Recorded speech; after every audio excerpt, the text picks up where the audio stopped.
Myself, Dr. Mukesh Sharma, Department of Sociology, Government College, Kishangarh.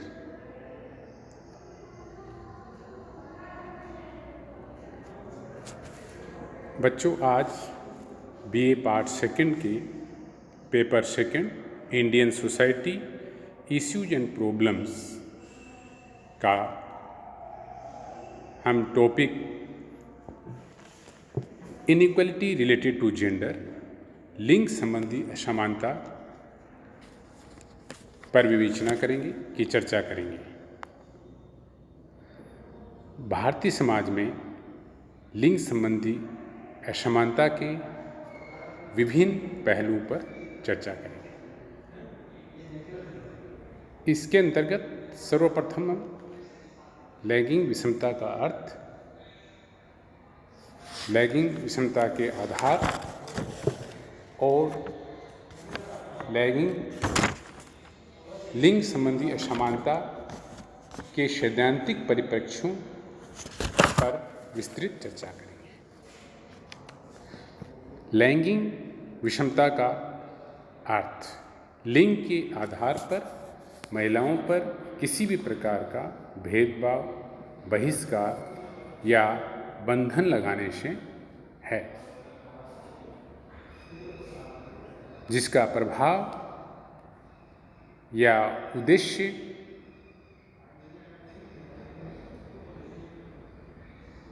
चाहे उसका वैवाहिक स्तर जैसा भी हो, स्त्री पुरुषों को समानता के आधार पर प्राप्त अधिकारों को कमज़ोर करना या निष्प्रभावी बनाना हो, और महिलाओं को उनके अधिकारों, राजनीतिक, आर्थिक, सामाजिक, सांस्कृतिक, नागरिक या किसी अन्य क्षेत्र में मौलिक स्वतंत्रताओं के उपभोग या इस्तेमाल से वंचित करना हो। समाज में लैंगिक विषमता के दो आधार हैं। पहला जैविकीय अर्थात बायोलॉजिकल, दूसरा सामाजिक सांस्कृतिक सोशियो कल्चरल। जेंडर को सामान्य भाषा में लिंग का अर्थ व्यक्ति की श्रेणियों से होता है, अर्थात स्त्रीलिंग, पुल्लिंग। जीव विज्ञान के संदर्भ में लिंग का अर्थ शरीर रचना संबंधी विभेदों से है, जो कि स्त्री तथा पुरुषों के मध्य पाए जाते हैं। स्त्री तथा पुरुषों के व्यवहार में विभेद क्या लिंग का परिणाम है? जीव विज्ञान, जैविक संरचना, सांस्कृतिक संरचना। अब हम सैद्धांतिक परिप्रेक्ष्यों एवं लिंगीय विषमता, जेंडर इनइक्वलिटी के सामाजिक, आर्थिक और राजनीतिक पक्षों की विवेचना करेंगे।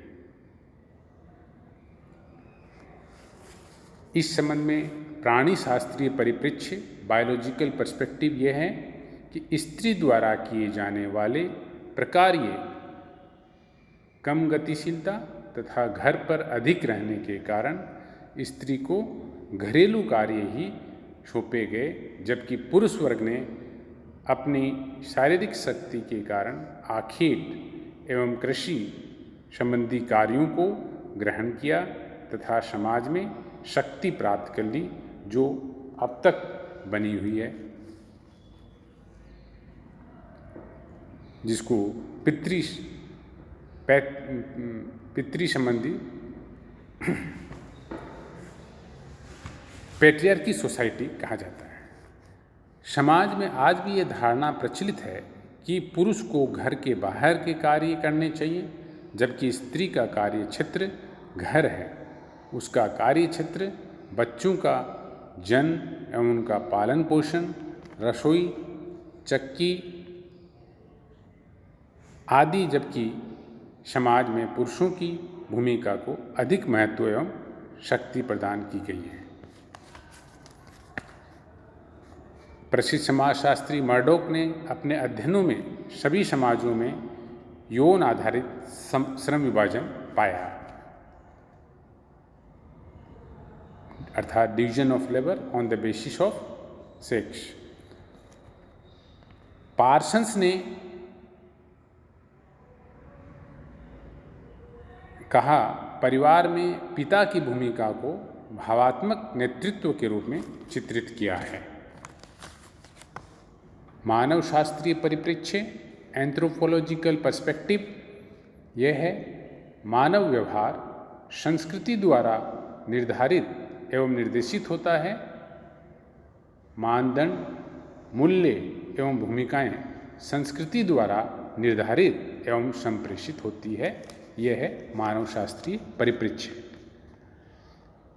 इस संबंध में प्रसिद्ध मानव शास्त्री लेवी स्ट्रॉस का कहना है स्त्रियों की भूमिका के बारे में ये विचार है कि समाज की रचना की प्रक्रिया के दौरान स्त्री ने अधीनता की स्थिति ग्रहण की।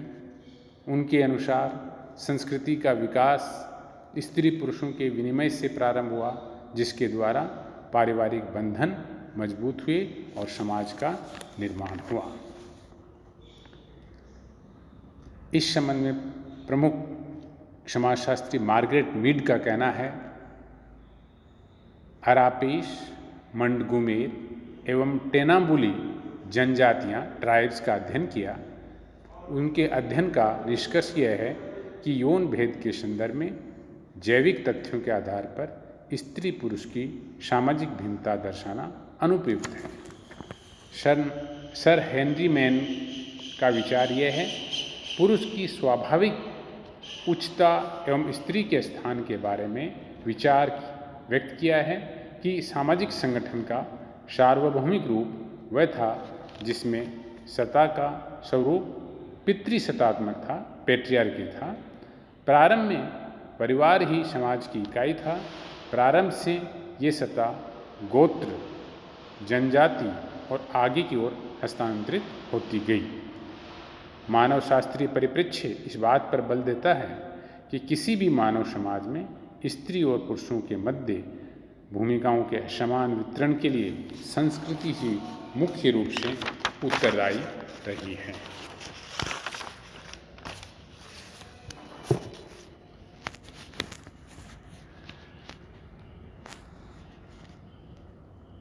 प्रसिद्ध साइकोलॉजिस्ट फ्राइड ने कहा है कि स्त्री पुरुषों में यौन भेद ही उनकी सामाजिक भूमिकाओं के भेद के लिए उत्तरदायी है।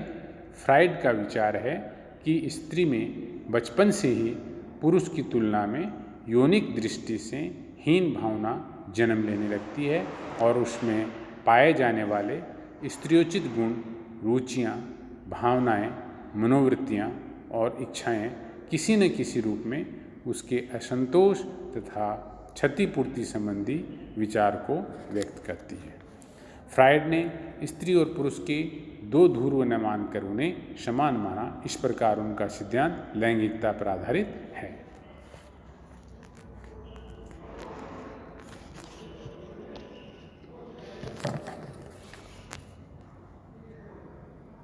इस संबंध में प्रसिद्ध समाजशास्त्री कार्ल मार्क्स के मित्र एंजिल्स ने मानवशास्त्री मॉर्गन के उद्विकासवाद को ग्रहण किया तथा उसके व्यक्तिगत संपत्ति, एक विवाह, पितृसत्तात्मक परिवार एवं राज्य के बारे में उद्विकास सिद्धांत को लागू किया। एंजिल्स का कहना है उनका मुख्य जोर इस विचार का विरोध करना था कि स्त्री को ईश्वर ने कमजोर बनाया है। एंजिल्स ने बताया कि प्रारंभ में स्त्री समाज के एक स्वतंत्र एवं उत्पादन में समान रूप से भागीदार सदस्य थी और आगे चलकर वह पुरुष के अधीन व पुरुष पर निर्भर पत्नी बन गई। प्राचीन युग में स्त्री पुरुषों में श्रम विभाजन, डिवीजन ऑफ लेबर, इस तरह से किया गया कि स्त्री और पुरुष दोनों को एक समान माना जाता था और उसके दो वर्ग बन गए। पुरुष शिकार करने व मछली मारने के लिए उपयुक्त माना गया, वह स्त्री घर के कार्य, घरेलू कार्य हेतु उपयुक्त मानी गई। उपरोक्त सभी सिद्धांत के विवेचना से यह स्पष्ट होता है कि समाज में स्त्री की भूमिका की व्याख्या किसी एक सिद्धांत के आधार पर नहीं की जा सकती है, वरन इन सभी सिद्धांतों के सामूहिक विश्लेषण से ये ज्ञात होता है कि समाज में स्त्री की पुरुष की तुलना में निम्न परिस्थिति के लिए एकाधिक कारक उत्तरदायी रहे हैं। मात्र किसी एक ही कारक को स्त्री की पुरुष से निम्नता एवं अधीनता के लिए उत्तरदायी मानना एक प्रकार का निर्धारणवाद होगा, जो कि समाजशास्त्रीय दृष्टि से स्वीकार्य नहीं है। धन्यवाद।